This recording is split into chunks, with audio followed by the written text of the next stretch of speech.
السلام علیکم ورحمۃ اللہ وبرکاتہ۔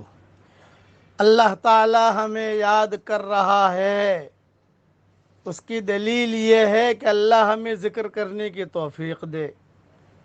میرے ساتھ پڑھ لیجئے، سبحان اللہ، لا الہ الا اللہ،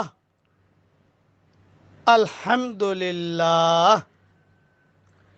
ابن ماجہ کی حدیث ہے کہ یہ کلمات عرش کے چاروں طرف گھومتے ہیں اور ان کی آواز مکھیوں کی طرح ہوتی ہے، بھنبھناہٹ کی طرح۔ اس طرح یہ کلمات اپنے پڑھنے والے کا اللہ تعالیٰ کی تذکرہ کرتے ہیں۔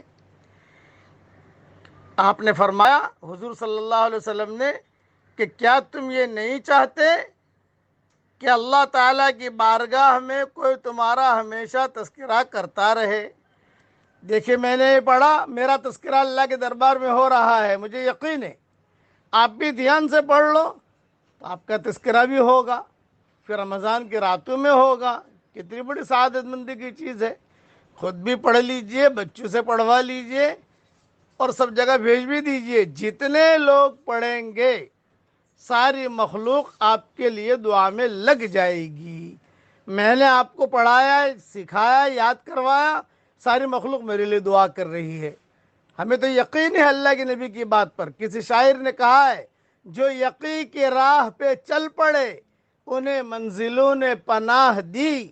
جو یقین کی راہ پہ چل پڑے انہیں منزلوں نے پناہ دی۔ جنہیں وسوسوں نے ڈرا دیا وہ قدم قدم پر بہک گئے۔ جنہیں وسوسوں نے ڈرا دیا وہ قدم قدم پر بہک گئے۔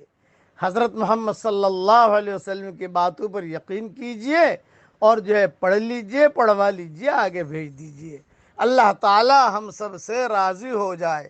دوسرا، میں نے کہا تھا کہ جو 10 مرتبہ سورہ اخلاص میری تشکیل پر پڑھے گا میں اس کے لیے دعا کروں گا۔